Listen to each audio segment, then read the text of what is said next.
crew, boy, killer with it.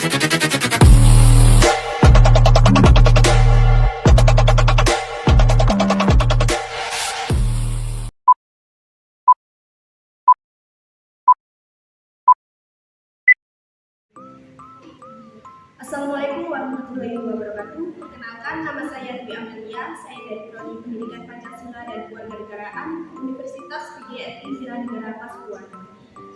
Video ini untuk memenuhi mata kuliah strategi dan media pembelajaran yang diambil oleh Ibu dosen Dr. Anda Ayu Maya Damayanti, SH MPD. Pada minggu kemarin, kita sudah mempelajari mengenai peraturan-peraturan yang ada di negara Indonesia dan juga mengetahui asal dari konstitusi atau peraturan yang ada di Indonesia, yaitu bersumber pada Pancasila. Dan selanjutnya, kita akan memahami isian dari undang-undang dengan media pembelajaran pokok konstitusi.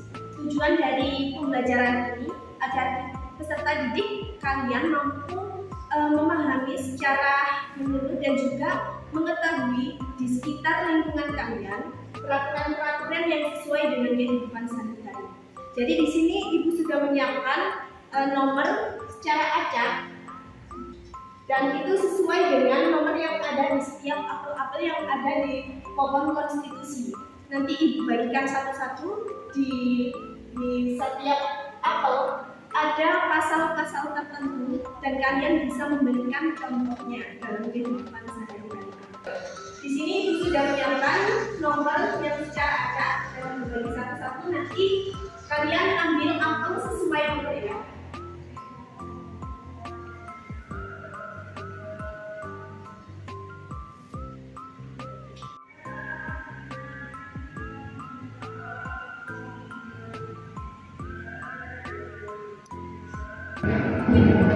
Dapat nomor berapa? 2. Nomor 2 bisa dilihat apel nomor 2 pasal 28D ayat 3. Nah, pasal 28D ayat 3 bisa diambil apel nomor 2 isian dari pasal 28D ayat 3. Pasal 28D ayat 3 berisi setiap warga negara berhak memperoleh kesempatan yang sama dalam pemerintahan. Ilmi tadi sudah memberikan pengertian dari isian dari pasal 28D ayat 3 dan ini sudah memahaminya. Berikan satu contoh untuk teman-temanmu. Contoh dari pasal 28D ayat 3 itu setiap warga negara mempunyai hak berkesempatan untuk bekerja dalam pemerintahan atau menjadi pemimpin. Nah, bisa duduk kembali. Ya. Nah, jadi benar isian dari pasal 28D ayat 3 yang berisi setiap warga negara berhak memperoleh kesempatan yang sama dalam pemerintahan.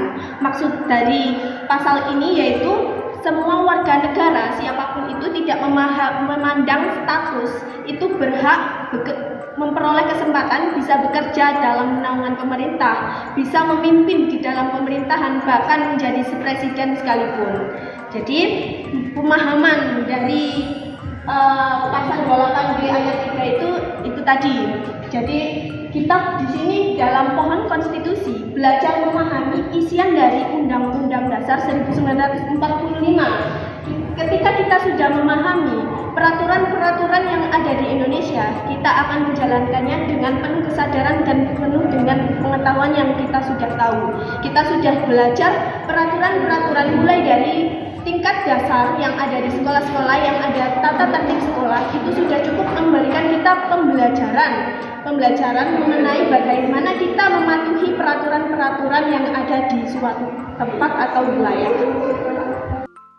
Kelebihan dan kekurangan dari pohon konstitusi ini adalah kelebihannya peserta didik akan secara tidak langsung akan penasaran dengan isian apel-apel yang ada di pohon ini. Secara tidak langsung mereka akan memahami dan belajar isian dari pasal ini dan memberikan contoh dalam kehidupan sehari-hari. Dan kelemahannya dalam pohon konstitusi ini mungkin durasi waktu yang digunakan dalam pembelajaran itu akan kurang apabila dipraktekkan pada peserta didik yang jumlahnya lebih dari 30 anak. Jadi, dengan menggunakan media pembelajaran pohon konstitusi itu tadi bisa membantu peserta didik untuk belajar memahami dan juga memberikan contoh isian dari Undang-Undang Dasar 1945, di mana itu yang akan diterapkan dalam kehidupan sehari-hari di masyarakat sosial. Dan dengan adanya pohon konstitusi itu tadi memberikan peserta didik berpikir secara kritis dan spontan, memberikan contoh dalam kehidupan sehari-harinya. Dan mungkin saya harap dengan pohon konstitusi ini bisa membantu untuk guru pengajar agar peserta didik tidak bosan belajar memahami Undang-Undang Dasar 1945, yang dengan pohon konstitusi ini peserta didik akan penasaran apa yang ada di isian buah apel yang ada di pohon itu tadi. Cukup sekian video dari saya. Apabila ada kesalahan kata, mohon maaf. Wassalamualaikum warahmatullahi wabarakatuh.